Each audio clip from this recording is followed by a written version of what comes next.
Hey guys, so today we're talking about crates and kennels. And so with dogs with crates and kennels, I'm going to be using those terms interchangeably throughout this clip. But just know that when I refer to a crate or a kennel, I'm talking about these. And so when I travel with my dogs, they are absolutely traveling in a crate just for their safety. When I leave my house, I typically have dogs in a crate until I can completely trust them to be loose in the house. For puppies, I absolutely keep them in a crate until they're about 6 months old, and then I start giving them a little bit more freedom and a little bit more freedom. So anytime I leave the house, they're in something like this. Okay, we have a few different types. So this is a Roughland kennel.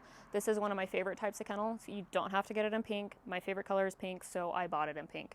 But they come in gray and brown and black, orange. You can get them in different colors. But these were one of my favorite kennels. These are what my dogs travel in when we're in the vehicles, just for their safety. You can keep them in plastic crates or wire crates, but in vehicles they're not as safe because if you do get in an accident, these things just kind of explode. Same with a wood and wire kennel. These things will just kind of explode on impact depending on how hard they're hit. This is really good. These types of kennels are really, really nice for homes. They're kind of a decorative piece. The wire crates are nice because they fold up into nothing. Plastic crates are they have their place. I think they're good for you can't size them. That's kind of the issue that you run into with these is it's just kind of a one size. With wire crates, sometimes they'll come with a divider so you can make them a little bit smaller, a little bit bigger as the puppy grows. So these are typically, wire crates are typically what I recommend to puppy owners, and getting them a little bit bigger with the divider so that as the puppy grows, you can make it a little bit bigger and a little bit bigger. Okay. With puppies, what we don't want to do is we don't want to give them too much space in the kennel. So if they have way too much space in the kennel, then they're going to be going to the bathroom in one end and they're going to be sleeping in the other. So if your puppy is doing that, know that the crate is way too big for them and you need to make it smaller for them. Okay. So these are just kind of the different types. With puppies, I like to keep them in there with at least something to do. So like greenies are really good. You can put them in a crate with a greenie. A little bit harder treats are good. So give them something to do to chew on. And then Kongs are probably one of my favorites to keep in with dogs because they're pretty indestructible. I don't have to worry about dogs, breaking off pieces and destroying them. And then the Kong wobblers are really nice too because what these do is it's got a food hole, and so I can put food in there. So I dump food in the top, and then I'll screw it on. You kind of have to line them up. They take a second to think about it. So I've got food in, and then I'll flip them over, and then as dogs are in kennels, they can knock them over and they just stand right back up and they kind of dump food out as they go. So this is kind of like a food puzzle for dogs. They are really nice for keeping puppies entertained while they're in kennels. Kongs are also really good too because these are hollow in the middle, and so I can stick yogurt in there, I can stick peanut butter in there. Cottage cheese is good. So I'll put them in, I stick these in the freezer, and then I'll stick these in the kennel with the puppy, and it gives them something to do while they're in there. And they come in multiple sizes, so they come like really, really small all the way up to this size. I think this size is the XL, so for most puppies this is going to be too big, but this is just an example. One thing to watch out for too is when we do have puppies in kennels, we want to make sure that we're not putting too much stuffed things in with them. So like a big stuffed animal, if they are okay with it, meaning if they're not, pulling off ears and ingesting pieces of it, then I will absolutely let them have that in the kennel with them. But if they start pulling off ears or they kind of, pop a seam and they're starting to pull stuffing out, then I don't leave them in with anything because I don't want them to ingest anything. Beds are another really good thing that I'll keep in with puppies. You just kind of have to keep an eye on them and you kind of have to play around with it because what will happen is if they start, pulling out pieces of this, eating them, destroying them, if a puppy starts destroying anything stuffed, take it out, they don't get it. And I'll just leave them in with a Kong or a greenie, okay? The other thing as well with crates, with bedding, is puppies like to pee in absorbent surfaces. And so you can have puppies that will start to pee in their bedding. If your puppy starts to pee in the bedding, then take it out. And then you can try again in a couple of weeks. But they're totally fine just to be on the hard surfaces throughout the night and kind of throughout the day. And it's for their safety too. And so I don't want to have to, come home and have a puppy that's ingested part of a bed, because then we're going off to the ER. So those are some things to keep in mind with crate training. crate training is the fastest way to house train a puppy, so that's my preferred method. If you get a puppy from a good breeder, your breeder will have started your puppy on crate training. So some breeders do, some breeders don't. If you have the option between going with a breeder that started crate training or going with a breeder that hasn't started crate training, go with the breeder that started crate training, because it's going to save yourself a lot of headache and a lot of sleepless nights. Because puppies are not, when we put them in crates, they're kind of separated from the pack and they get a little worried about that. And so if you have a breeder that started it, they can start it with the puppies when they're all together. So what a lot of breeders will do is they'll have a big crate, they'll stick all the puppies in the crate so they get used to being confined. And then as the puppies get a little bit older, they'll start sectioning them out. So they'll keep, like 3 puppies in one crate and 3 puppies in another, and then they'll put them down to 2, and then they'll put them down to 1, so that they are used to being in crates by themselves. And then when you do get them home, it's a lot less stressful for them to be into crates. So if you can get a puppy from a breeder that started crate training, absolutely go the crate training route. It will, like I said, it will save you a headache. So these are just a couple different types. For people that are just starting out, I recommend the wire. If you can only get one crate, get a wire crate, get something that's a little bit bigger, again with a divider, and so as the puppy grows you can make it a little bit bigger and a little bit bigger and a little bit bigger. It also saves you from having to buy a bunch of crates too. Okay, so now we're going to start with a puppy on how to get them to go into the crate. So, come here, little one. Pup, pup, pup. Puppy, puppy, puppy. Oh, good job, little man. Okay, so I've got my treat pouch with me, and I've got training treats in here. Oh, good job. Good job. Oh, he's so happy. He's such a happy little man. Okay, so when we're first crate training puppies, we don't want to put them in and just throw them in and then tell them good luck. So what we're going to do is we'll open up our crate.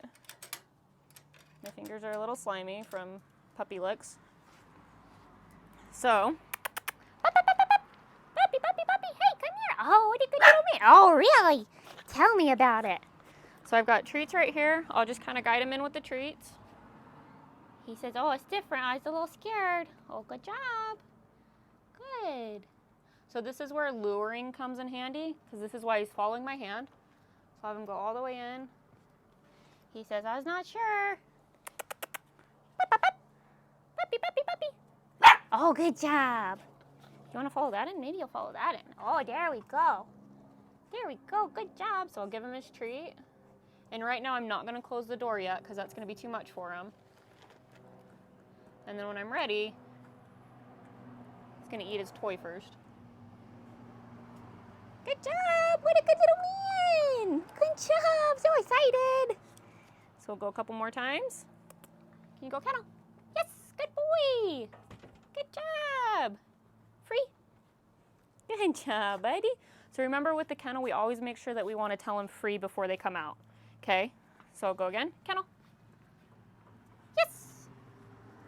And I'll give him another treat. Yes! Free. Good job, bud! What a man! He said, what a good man. He's going to go straight to the source. I'm going to go straight to the source and take all your treats. Ready? Kennel? I'm going to move that up there for a second. Bup, bup, bup.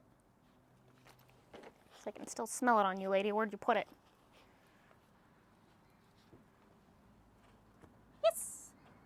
So now I'm going to grab a few more treats. Put them down on the ground. Let him eat them. Close the kennel. Good.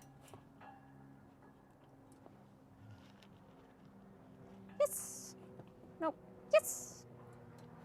So as he's pawing, I want to make sure that I'm not rewarding that, so I'll just kind of wait him out. When he settles down, I'm going to open this. Yes. Free. So he settled down. It was a split second, but then I'm going to immediately let him come out. Good job, buddy. So we'll do it a couple more times. And this next time we'll put him in with the toy. So ready? Kennel.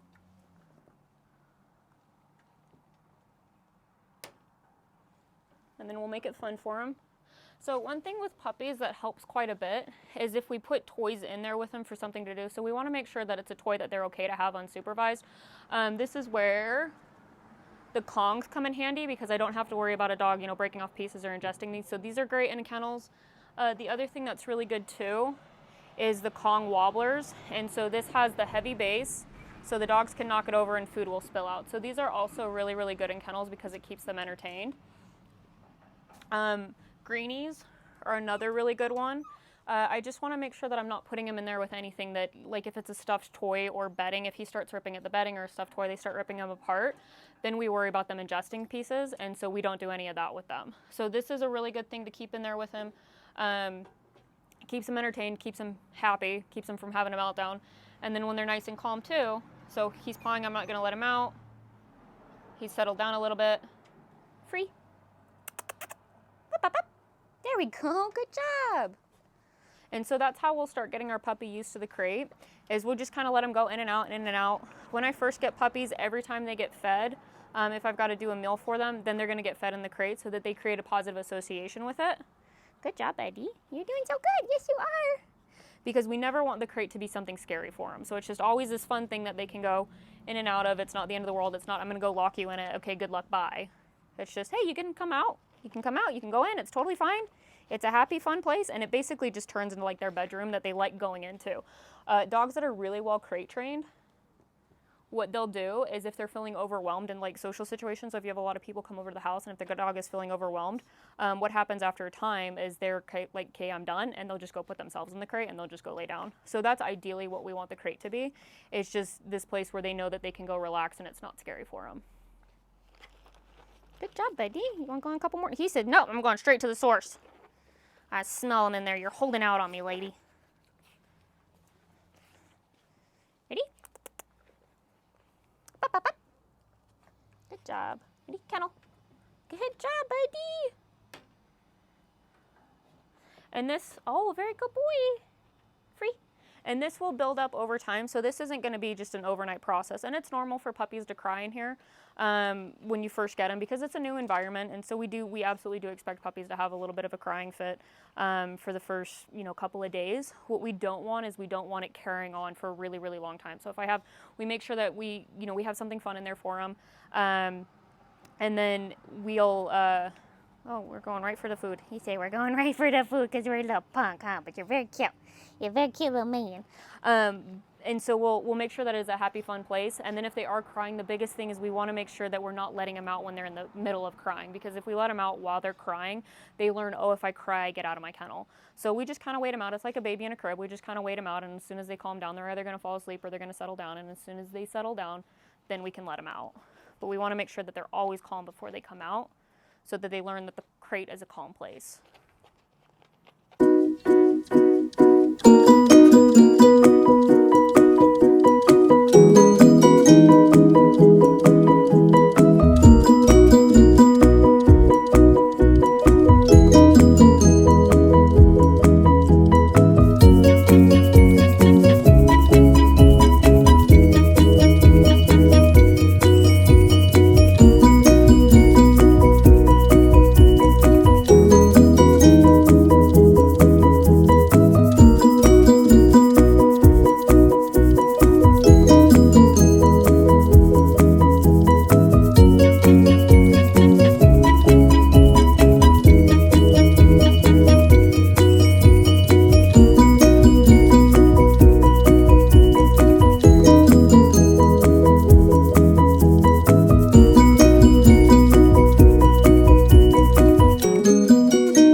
It's time for lunch. It's time for lunch.